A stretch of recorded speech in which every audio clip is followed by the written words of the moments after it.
কিছু মানুষ রয়েছে তাদের মাথায় যা আসে তাই বলে ফেলে। কারোর সাথে আপনার 6 মাস পরে দেখা হলো কোনো একটা পার্টিতে, ঈদের সময় অথবা অন্য কোথাও, হে আসসালামু আলাইকুম, আপনি তো মোটা হয়ে গেছেন, সবার সামনেই। এটা কেমন কথা? আপনি এটা মনে মনে আনতে পারেন আর নিজের মনে মনে মাশা আল্লাহ বলতে পারেন, কিন্তু সবার সামনে কেন আপনাকে এই কথা বলতে হবে?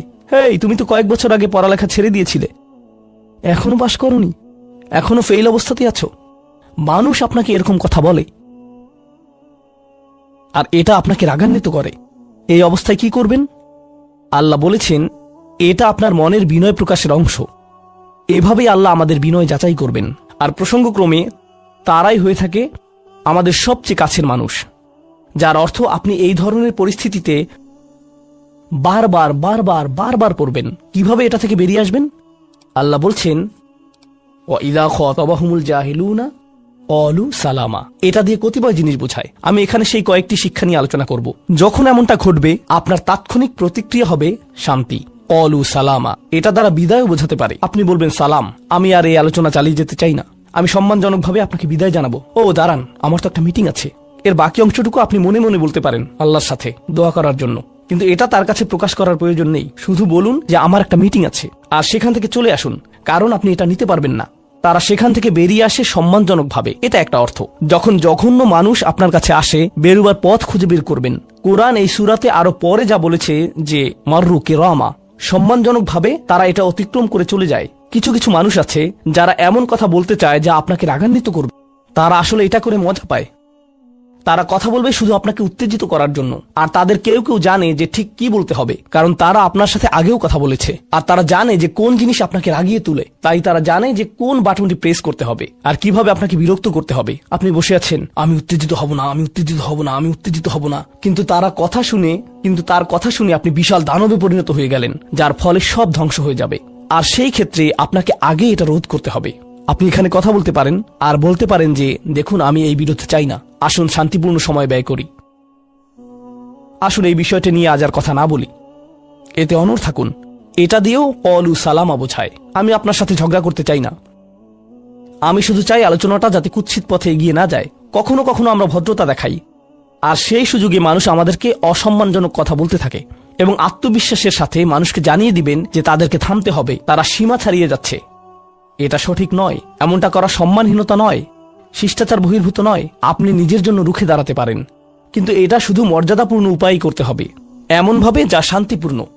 এছাড়াও সালামা শব্দটিকে অনেকেই অবস্থা হিসেবেও দেখেছেন। অন্য কথায়, যখন তারা জবাব দেয় তারা পরিপূর্ণ শান্তিপূর্ণ অবস্থায় থাকে, এটা ভিন্ন একটা অর্থ।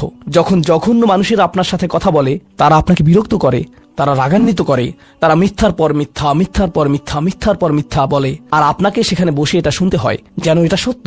আর তারা এটা অন্য মানুষের সামনে বলে, আর আপনি কোনো কারণ ছাড়াই ঝামেলায় পড়ে যান। যখন আপনি জবাব দেন, আপনার জবাব যাই হোক, জবাবটা শান্ত হওয়াটাই উত্তম। যখন জবাব দিবেন, আপনাকে শান্ত এবং পরিশীলিত হতে হবে। এটাই ক্বালু সালামা। আর যারা জীবনে এটা ধারণ করতে পারে, তারা আল্লাহর কাছে বিশেষ মানুষ, ইবাদুর রহমান। অন্য কথায়, এই অনুপ্রেরণাটিকে আমাদের মনে রাখতে হবে। সেই রকম সময়ে যেই ব্যক্তির সাথে আপনি কথা বলছেন সে এর যোগ্য না, বরং সে হয়তো চপটাঘাত পাওয়ার যোগ্য। আপনাদের কেউ কেউ হয়তো প্রতিউত্তর দেয়ায় খুবই পারদর্শী, কেউ হয়তো আপনাকে বিদ্রুপাত্মক কিছু বলছে, আপনি তাকে কথা দিয়ে পিষে ফেলতে পারবেন। ও মাই গড, আপনার মাথায় যে জবাবগুলো আসে, তালিকা করা একাধিক জবাব, আমি কি এ বি সি বলবো নাকি উপরের সবগুলো একসাথে বলবো, আপনার মাথায় এটা চলছে। আর সেই মুহূর্তে যখন আপনি বিরত হওয়ার সিদ্ধান্ত নেন, কঠিনভাবে না বলার, প্রতিক্রিয়া না দেখানোর, শান্ত থাকার সেই শক্তি অর্জনের জন্য আপনার আর আমার অনুপ্রেরণা যা হবে তা হলো, আমি ইবাদুর রহমানের মধ্যে শামিল হতে চাই। আমি ভুলে যাব যে আমি এই অপ্রীতিকর কথোপকথনে রয়েছি, কারণ এখনই আমি আল্লাহর সংস্পর্শে রয়েছি, আর তার বিশেষ রহমত আমার উপর বর্ষিত হচ্ছে। সেই জন্যই তিনি আমাকে এই পরিস্থিতিতে ফেলেছেন, যাতে আমি তার নৈকট্য অর্জন করতে পারি। এটা আসলে একটা আশীর্বাদ। এই অপ্রীতিকর সঙ্গগুলো আসলে একটা আশীর্বাদ, যাতে আমি তার নৈকট্য পেতে পারি। সুবহানাল্লাহ। ওয়াইবাদুর রহমানিল্লাযীনা ইয়ামশুনা আলাল আরদি হাওনা ওয়া ইযা খাতাবাহুমুল জাহিলুনা ক্বালু সালামা। লক্ষ্য করুন এরপর আল্লাহ কি বলছেন। দ্বিতীয় শ্রেণীর মানুষেরা, তাদের বিশেষ গুণটি বর্ণিত হচ্ছে। প্রসঙ্গক্রমে এর অর্থ এটা না যে তারা অন্য কিছু করে না, যেমন তারা নামাজ পড়ে না, তারা হালাল খাবার গ্রহণ করে না। এগুলো তো থাকতেই হবে, তারা তো ইতিমধ্যে ইবাদ। এগুলো হলো ইবাদ হওয়ার বাইরের অতিরিক্ত গুণাবলী। দ্বিতীয় মহান গুণটি কি? দ্বিতীয় শ্রেণীর এই মানুষেরা যারা আল্লাহর কাছে প্রিয়, কোন জিনিসটা তাদের বিশেষ মানুষে পরিণত করেছে? ওয়াল্লাযীনা ইয়াবিতুনা লিরাব্বিহিম সুজ্জাদান ওয়া কিয়ামান, যারা রাত্রি অতিবাহিত করে তাদের প্রভুর উদ্দেশ্যে সিজদারত এবং দণ্ডায়মান অবস্থায়। তারা লোকচক্ষুর অন্তরালে গভীর রাতে নামাজে মশগুল থাকেন, কারণ তারা জানেন যে রাতের গভীরে আল্লাহ তাদের সবচেয়ে নিকটে থাকেন। আমাদের অনেকের জন্য এটা অনেক কঠিন যে আল্লাহ যদি তার সবচেয়ে নৈকট্যপ্রাপ্ত মানুষদের কথা বলেন, এই শ্রেণীর মানুষদের দিয়ে শুরু করাটাই প্রত্যাশিত ছিল। এটাই প্রত্যাশিত ছিল যে আল্লাহ এমন মানুষদের দিয়ে শুরু করবেন যারা সবচেয়ে বেশি নামাজ আদায় করে, বিশেষত এমন সময়ে যখন তিনি নিকটে থাকেন, যা হলো রাতের মধ্যপ্রহর। সেখান থেকে শুরু হওয়ার কথা ছিল, কিন্তু না, তিনি সেখান থেকে শুরু করেননি। তিনি বিনয় দিয়ে শুরু করেছেন, কারণ রাতের সেই নামাজ যখন আপনি এবং আমি আল্লাহর সামনে বিনয়াবনত হই, নামাজরত অবস্থায় অন্য কেউ দেখার সুযোগ না থাকে, চমৎকৃত করার মতো আর কেউ না থাকে, একমাত্র যাকে আপনি চমৎকৃত করতে চান তিনি হলেন আল্লাহ। আপনার আত্মাভিমান চলে গিয়েছে, আল্লাহর সম্মুখে দণ্ডায়মান হয়ে আপনি পূর্বেকৃত সকল অপরাধ স্বীকার করেছেন। আল্লাহর সাথে আপনি উন্মুক্ত আলোচনায় রত আছেন, সকল অহংকার থেকে মুক্ত হয়ে। যদি নিজেকে অহংকার মুক্ত করতে চান, প্রথম ধাপটি হলো আপনি কি মানুষের সামনে অহংকারকে বিসর্জন দিতে পারেন, আর তারপর আল্লাহর সম্মুখে উপস্থিত হন। আমরা এমন অনেক মানুষদের কথা জানি যারা ইবাদতে পারদর্শী, কিন্তু মানুষের কাছে তারা খারাপ হিসেবে বিবেচিত। এটা আদর্শ নয়। এখানে একটি শ্রেণীকে অগ্রাধিকার দেয়া হয়েছে, আর এরা তারাই যারা মানুষের সাথে বিনয়ী। তারপর যারা আল্লাহর সামনে বিনয়াবনত হয়ে উপস্থিত হয়, এটা অর্জন করা সহজ নয়। কিন্তু যদি সপ্তাহে একবার, আমি জানি যে এটা কঠিন হবে, কিন্তু সপ্তাহে একবার আপনি মসজিদে ইশার নামাজ পড়লেন, আর এরপর সরাসরি বাসায় চলে গেলেন আর ঘুমিয়ে পড়লেন, আর সেটা তখনই সম্ভব হবে যদি আপনি প্রত্যুষে ঘুম থেকে উঠেন, আর এরপর দিনে না ঘুমান। তো ফজরের সময় উঠুন, এরপর ঘুমাবেন না, নিজেকে পরিশ্রান্ত করুন, এশা পড়ুন, এরপর ঘুমাতে যান। এরপর অ্যালার্ম দিয়ে রাখুন, ফজরের 30 মিনিট আগে অ্যালার্ম সেট করুন, উঠে গিয়ে কয়েক রাকাত নামাজ পড়ুন। শুধু এটুকুই করুন, নিজের মতো করে এটা করুন। এজন্য অন্য কারো ঘুম ভাঙাবেন না, এটা নীরবে করবেন। ঘরের কোনো এক কোণে চলে যান, সেখানেই নামাজ পড়ুন। যদি সপ্তাহে একবার বা দুবারও এটা করতে পারেন, যে প্রশান্তি পাবেন, আল্লাহর সাথে যে সম্পর্ক অনুভব করবেন, সেটা আপনাকে সবচেয়ে কঠিন সময়েও সাহায্য করবে। আল্লাহ আমাদেরকে এই মানুষদের অন্তর্ভুক্ত করে দিন। ওয়াল্লাযীনা ইয়াবিতুনা লিরাব্বিহিম সুজ্জাদান ওয়া কিয়ামা। এরপর আসছে তৃতীয় ধরনের মানুষের কথা। ওয়াল্লাযীনা ইয়াকুলুনা রাব্বানা ইসরিফ আন্না আযাবা জাহান্নাম ইন্না আযাবাহা কানা গরামা ইন্নাহা সাআত মুস্তাকাররা ওয়া মুকামা। এই মানুষেরা শুধু একটি দোয়া করে, দোয়ার তালিকা নয়। তাদের একমাত্র দোয়া হলো, ইয়া আল্লাহ, আমি জাহান্নামে যেতে চাই না। অন্য যেখানেই রাখেন, জাহান্নামে নয়। আমাকে জাহান্নামে রাখবেন না, আমাদেরকে জাহান্নামের শাস্তি থেকে দূরে রাখুন। অবস্থান করার জন্য এটা বিভৎস একটা জায়গা। আমি এটা এক মুহূর্তের জন্য দেখতে চাই না। আমি সেখানে স্বল্পস্থায়ীভাবে থাকতে চাই না, আর আমি সেখানে দীর্ঘস্থায়ীভাবেও থাকতে চাই না। দোয়াটি মনোযোগ দিয়ে শুনুন। ইন্নাহা সাআত মুস্তাকাররা ওয়া মুকামা। প্রথমত, এটা একটা শাস্তি, এটা বিশাল একটা সাজা। আমি সেখানে স্বল্প মেয়াদের জন্য থাকতে চাই না, আর আমি সেখানে দীর্ঘমেয়াদের জন্যও থাকতে চাই না। কিছু মানুষ রয়েছে যারা সেই একই রোগে আক্রান্ত হয়েছে, উম্মার মধ্যে, মুসলিমদের মধ্যেই একই রোগ যা বনী ইসরাইলেরও ছিল। তারা বলেছিল, আল্লাহ আমাদেরকে শাস্তি দিবেন না, ইল্লা আইয়ামাম মাদুদা, দিলেও কয়েক দিনের জন্য। মুসলিমদের মনোভাবও এমন হয়েছে। তারা বলে, আল্লাহ আমাদের শাস্তি দিবেন, কিন্তু তা তো চিরদিনের জন্য না, তাই না? আমরা মুসলিম, একসময় আমরা ঠিকই বেরিয়ে আসবো। ঠিক আছে, ভালো, আমি জাহান্নামে যাব, কিন্তু এটা হবে দীর্ঘ সাপ্তাহিক ছুটির মতো, আর তারপর আমার আর সমস্যা নেই।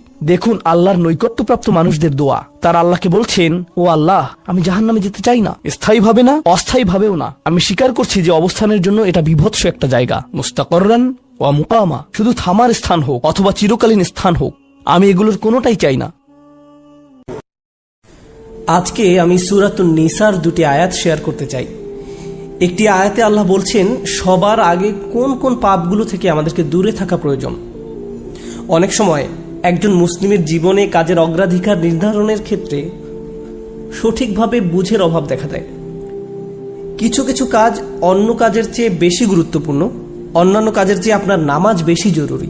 ইসলামের এমন অনেক আমল রয়েছে যা জীবনকে সৌন্দর্যমণ্ডিত করে তুলবে, কিন্তু সেই কাজগুলো গুরুত্বর দিক থেকে নামাজের কাছাকাছি পর্যায়েও নেই, বা পাপ কাজের ক্ষেত্রেও এরকম প্রাধান্য রয়েছে। অনেক আমল রয়েছে যেগুলো আমাদের করা উচিত, যেমন ঘরে প্রবেশের সময় ডান পা দিয়ে প্রবেশ করা উচিত, টয়লেটে প্রবেশের সময় বাম পা দিয়ে প্রবেশ করা উচিত, এবং নির্দিষ্ট দোয়াগুলো পড়া উচিত। এ ধরনের আমলগুলো করার চেষ্টা থাকা উচিত, এগুলো উপেক্ষা করার কোনো সুযোগ নেই। কিন্তু এমন অনেক পাপ কাজ রয়েছে যেগুলো করা কবিরা গুনাহ। অনেক সময় এই অগ্রাধিকার নির্ধারণের ক্ষেত্রে মানুষ যখন সঠিক জ্ঞানের অভাব থাকে তখন তারা ছোট ছোট ব্যাপারকে বেশি গুরুত্ব দেয়। তারা নিশ্চিত করতে চায় যে আমি অমুক অমুক সুন্নাহ ঠিকভাবে পালন করছি তো, অমুক অমুক দোয়াগুলো নিয়মিত পড়ছি তো, শুক্রবারে সূরাতুল কাহফ পড়ছি তো, ইত্যাদি ইত্যাদি। তো তারা ছোট ছোট আমলগুলো সঠিকভাবেই আদায় করে, কিন্তু একই সময়ে চোখের সামনে থাকা বিশাল বিশাল গুনাহগুলো অনায়াসেই করে ফেলে। করার সময় দ্বিতীয়বার চিন্তাও করে না। যেমন ধরুন হারাম উপার্জনের টাকা, জিনা করা, সুদ, এরকম বড় বড় গুনাহ, বিরাট বিরাট শয়তানি পাপগুলো সে অনায়াসেই করে যায়। মনে হয় যেন চোখ থাকতেও সে অন্ধ।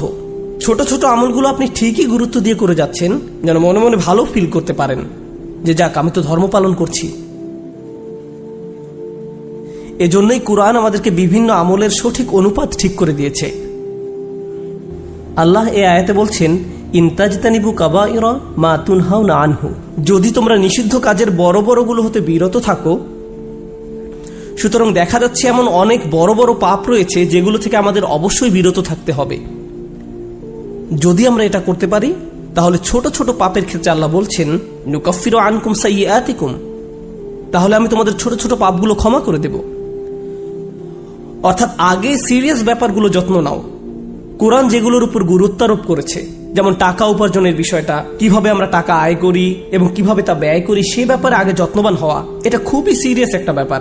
আমাদের আশেপাশে যারা আছে তাদের অধিকারের ব্যাপারে সাবধান থাকা, যারা এতিম বা অভাবগ্রস্ত তাদের দেখাশোনা করা। সূরা মাউনে আল্লাহ বলছেন, ফাযালিকাল্লাযী ইয়াদউল ইয়াতীম, সেই ব্যক্তি যে এতিমকে গলা ধাক্কা দেয়। এগুলো বড় ধরনের পাপ। তারপর যেভাবে আমরা আমাদের ব্যবসা বাণিজ্য চালাই, কেউ যদি আপনার কাছে টাকা পায়, কোনো কন্ট্রাক্ট মানতে যদি ওয়াদাবদ্ধ হন, কোনো সেবা প্রদান করার জন্য যদি আপনাকে বেতন দেয়া হয়, কাজের ক্ষেত্রে সততা বজায় রাখা। ঠিক একইভাবে কোরআনে বর্ণিত সবচেয়ে ভয়ঙ্কর পাপগুলোর একটি হলো সুদ। একইভাবে আমাদের পবিত্রতা রক্ষা করা, অর্থাৎ জেনা ব্যভিচার থেকে বিরত থাকা, এটা কবিরা গুনাহ। এটা এত বড় গুনাহ যে আল্লাহ বলছেন, লা তাকরাবুজ জিনা, ব্যভিচারের কাছেও যেও না। অন্যান্য ছোট ছোট গুনায় তোমরা হয়তো জড়িয়ে পড়বে। হতে পারে তোমার নামাজে যথেষ্ট মনোযোগ ছিল না, অজুটাও হয়তো উত্তম রূপে করা হয়নি। হতে পারে যখন নামাজ পড়ছিলে তখন অন্য কোথাও মন পড়েছিল। হতে পারে হজ বা উমরা করার সময় কিছু কিছু নিয়মকানুন ঠিকমতো পালন করতে পারোনি। কখনো কখনো হয়তো ধৈর্য হারিয়ে ফেলেছিলে। এই ছোট ছোট বিষয়গুলো ক্ষমা করে দেয়া হবে, কারণ তোমরা বড় বড় পাপ থেকে বিরত ছিলে। ছোট বড় পাপের এমন একটি তারতম্য কোরআনে জোর দিয়ে উপস্থাপন করা হয়েছে। কিন্তু এই আয়াতের যে ব্যাপারটি আমার কাছে বেশ চমৎকার লেগেছে, সেটা শুধু তিনি যে আমাদের পাপগুলো উপেক্ষা করবেন তা নয়, বরং এই পাপগুলোর কথা মনে করে আমরা প্রায় লজ্জিত হয়ে পড়ি। আল্লাহ এর সাথে সাথে আরো যোগ করে বলেন, ওয়ানুদখিলকুম মুদখালান কারিমা, এবং সম্মানজনক স্থানে তোমাদের প্রবেশ করানো হবে। অন্য কথায়, ওই ছোট ছোট ত্রুটিগুলোকে উপেক্ষা করে তোমাদেরকে সম্মানিত করা হবে, মর্যাদা দেয়া হবে। আর ওই সব লজ্জাজনক ব্যাপারগুলো তোমাদের রেকর্ড থেকে মুছে ফেলা হবে। তাই যখন তোমরা আল্লাহর সামনে আসবে, অপমানিত হবে না, তোমাদের সম্মানজনক স্থানে প্রবেশ করানো হবে। এই আয়াতের আরেকটি ব্যাপারও আমার কাছে বেশ চমৎকার মনে হয়েছে। এই আয়াতের পূর্বের কয়েকটি আয়াতে কিছু কিছু কবিরা গুনাহ নিয়ে কথা বলা হয়েছে, যেমন ব্যবসায় প্রতারণা করা, কাউকে অন্যায়ভাবে হত্যা করা। আর ছোট ছোট পাপ ক্ষমা করে দেওয়ার আয়াতের ঠিক পরের আয়াতে আরো অসাধারণ উপায়ে জীবনের বিভিন্ন বড় বড় পাপে জড়িয়ে পড়ার যে মূল কারণ সেটা বলা হয়েছে। আল্লাহ আযজা ওয়া জাল্লা বলেন, ওয়ালা তাতামান্নাউ মা ফাদ্দালাল্লাহু বিহি বা'দাকুম আলা বা'দ, আর তোমরা আকাঙ্ক্ষা করো না এমন সব বিষয়ে যাতে আল্লাহ তাআলা তোমাদের একের উপর অন্যের শ্রেষ্ঠত্ব দান করেছেন। তো আমাদের ক্ষেত্রে যা ঘটে যখন আমরা এমন কাউকে দেখি যে আমাদের চেয়ে বেশি টাকা উপার্জন করে, আমাদের চেয়ে তার চেহারাটাও বেশি সুন্দর, তার গাড়িটাও উত্তম, তার সাংসারিক জীবনটাও প্রশান্তির, কখনো কখনো ভাই বোনের মাঝেও এই হিংসা দেখা দেয়। যেমন আমি বলতে শুনেছি, আমার বোনের গায়ের রং আমার চেয়ে উজ্জ্বল।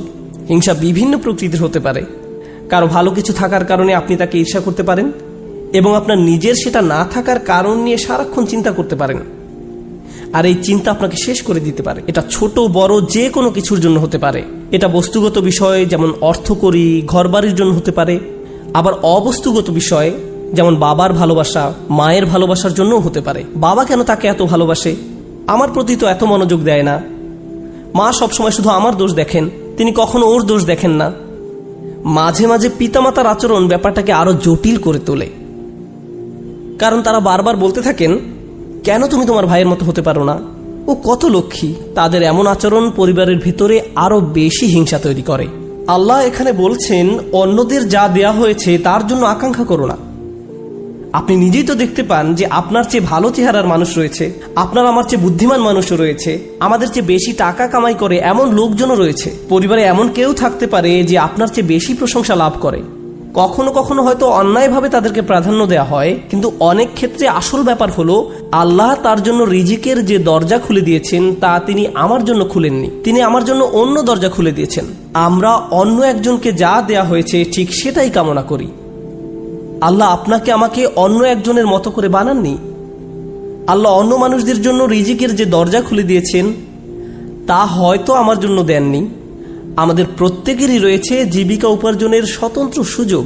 আল্লাহর অনুগ্রহ অর্জন করতে হলে আমাদের প্রত্যেককে যে সুযোগ দেয়া হয়েছে তার আলোকে কঠোর পরিশ্রম করতে হবে, অন্যদের সাথে নিজেকে তুলনা করে নয়।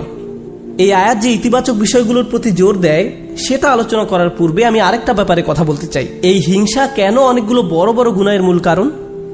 আমাদের জানা মতে রেকর্ড করা ইতিহাসে আল্লাহর বিরুদ্ধে সর্বপ্রথম যে বিদ্রোহ করা হয় তা হলো ইবলিস শয়তানের বিদ্রোহ। আর এই বিদ্রোহের মূল কারণ ছিল হিংসা।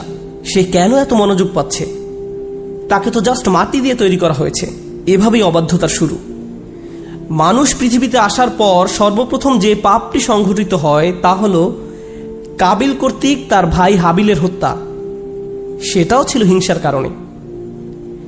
এই হিংসা এতটাই জঘন্য আর কদাকার হতে পারে যে আপনি যদি ইয়াকুব আলাইহিসসালামের মতো একজন মহান নবীর সন্তানও হয়ে থাকেন, আর আপনার ভাইও যদি হয়ে থাকেন একজন অসাধারণ ছেলে যে কিনা এখনো নবী না হলেও তার মাঝে নবীর বৈশিষ্ট্য বিদ্যমান রয়েছে, এই হিংসা আপনাকে এতটাই নিয়ন্ত্রণহীন করে দিতে পারে যে আপনি তাকে হত্যা করতে উদ্যত হতে পারেন। আমি যা বোঝাতে চাচ্ছি তা হলো হিংসা এবং ঈর্ষাকে ছোট করে দেখা উচিত নয়। ব্যাপারটাকে এমন মনে হতে পারে যে এটি আমার আপনার ভিতরে একটা অনুভূতি মাত্র। মূলত হিংসার আরবি শব্দ হলো হাসাদ, আর হাসাদ শব্দের শাব্দিক অর্থ হলো আঁচড়। তারা এটাকে এভাবে বর্ণনা করে, হিংসা হলো মনের ভিতরে একটি চুলকানি। ঠিক শরীরের চামড়ার উপর কোনো পোকামাকড় কামড় দিলে আপনি যেমন চুলকাতে চান সেরকম। এটি যত চুলকাবেন অবস্থা তত খারাপ হবে। আপনার উচিত হলো একে উপেক্ষা করা, এবং এক সময় এটা এমনিতেই ভালো হয়ে যাবে। আপনাকে এটা উপেক্ষা করতে হবে। এটাই হাসাদ। ইমাম হাসান রাদিয়াল্লাহু তাআলা আনহু বলেন, আমি হিংসুকের চেয়ে এমন কোনো অনিষ্টকারী দেখিনি যাকে আসলে বেশি ক্ষতিগ্রস্ত ব্যক্তির মতো দেখায়। সাধারণত কেউ ক্ষতি করলে অন্য একজন তার এই ক্ষতির কারণে ক্ষতিগ্রস্ত হয়, কিন্তু হিংসার ক্ষেত্রে ক্ষতিকারী নিজেই নিজের ক্ষতি করে। সে হিংসা করছে কিন্তু এই হিংসার কারণে নিজেই নিজের অনিষ্টের শিকার হচ্ছে। আর এই কারণেই সূরা ফালাকে হিংসুকের হিংসা থেকে আমরা আল্লাহর নিকট আশ্রয় প্রার্থনা করি। ওয়া মিন শাররি হাসিদিন ইযা হাসাদ। হিংসুকের অনিষ্ট থেকে যখন সে হিংসা করে, ঠিক সেই মুহূর্তে যখন সে হিংসা করে, এটা খুবই গুরুত্বপূর্ণ একটা ব্যাপার। এই হিংসার কারণে আপনার আমার জীবনে ভয়ঙ্করতম সমস্যা তৈরি হতে পারে। এখন আমি নিজেকে বিশ্লেষণ করতে চাই। যখন আমি নিজেই অন্যকে হিংসা করতে শুরু করি তখন কোন কোন ধরনের নিয়ামত থেকে নিজেকে বঞ্চিত করি? যখন আমি নিজেই অন্যের উন্নতি সহ্য করতে পারি না, ব্যাপারটা আর একটু খোলাসা করে বলছি। তামান্নি জাওয়ালিন নি'মা লিদুনিহি। আপনি ইচ্ছা করেন যে তার যেন এই নিয়ামতটি না থাকে। ব্যাপারটা এমন নয় যে আচ্ছা ওই ভাই খুবই শক্তিশালী, আমি যদি তার মতো শক্তিশালী হতাম। না না না, আমি ইচ্ছা করি যে সে অসুস্থ হয়ে পড়ুক আর আমি শক্তিশালী হয়ে উঠি। আপনি ইচ্ছা করেন তার মাঝে যেন ওই ভালো বিষয়টা না থাকে। কোন কারণে সে ওইটা পাবে? আচ্ছা সে প্রমোশন পেয়েছে, এখন আমারও ইচ্ছা হয় যে আমিও যেন প্রমোশন পাই। না না না, হিংসা হলো আমি চাই সে বরখাস্ত হোক আর আমি প্রমোশন পাই। আপনি তার ব্যর্থতা দেখতে চান। আপনার ভেতরের কিছু একটা চায় তার যেন পতন ঘটে। তার পতনের ফলে আপনার জীবিকায় সমৃদ্ধি আসে না, আপনার এতে কোনো উপকার হয় না, তবু আপনার ভেতরের কিছু একটা তার পতন কামনা করে। যদি তার পতন ঘটে তাহলে আপনার কাছে তা ভালো লাগবে। এটাই হলো হাসাদ। কিভাবে এটা একজনের ভালো দিক ধ্বংস করে দেয়? আমরা ইবলিস শয়তান সম্পর্কে জানি। আল্লাহ তাকে ফেরেশতাদের কাতারে রেখেছিলেন। এর চেয়ে উন্নত কোনো মর্যাদা হতে পারে না, কিন্তু হিংসা তাকে এত উচ্চ পর্যায় থেকে একেবারে নিম্নতম পর্যায়ে নামিয়ে দিয়েছে, আল্লাহর নিকট থেকে বহু দূরে সরিয়ে দিয়েছে। চিন্তা করতে পারেন, এত বড় মর্যাদা কেড়ে নেওয়া হলো। এর মূল কারণ ছিল হিংসা। চিন্তা করতে পারেন? মূল কারণ হলো নিজেকে অনেক বড় কিছু মনে করা। হিংসার কারণে হত্যার মতো জঘন্য অপরাধ সংঘটিত হলো। আল্লাহ সূরা আরাফে বর্ণনা করেন, কাআন্নামা কাতালান নাসা জামিআ, সে যেন গোটা মানব জাতিকে হত্যা করলো। হিংসার কারণে হত্যার মতো জঘন্য অপরাধ সংঘটিত হলো। আর এই মহাপাপের মূল কারণও ছিল হিংসা। এই সকল উদাহরণের মূল শিক্ষা হলো আমাদের নিজেদেরকে ভালো করে বিশ্লেষণ করে দেখা উচিত আমরা নিজেরা এই রোগে আক্রান্ত কিনা। ভালো করে খতিয়ে দেখা উচিত আমাদের মাঝে এই ঘৃণ্য ব্যাধিটি আছে কিনা। মানুষ শুধু টাকা পয়সা নিয়ে হিংসা করে না, মানুষ প্রায় সব কিছু নিয়ে হিংসা করে। পরিবারের সবার মনোযোগের কেন্দ্রবিন্দু হওয়া, এটা এমনকি ধর্মীয় পরিমণ্ডলেও ঘটতে পারে। ভাই জানেন, অমুক শায়েখ, তার ভিডিও মানুষ বেশি দেখে। আপনি তার ফলোয়ারদের সাথে নিজের ফলোয়ারদের তুলনা করছেন কেন?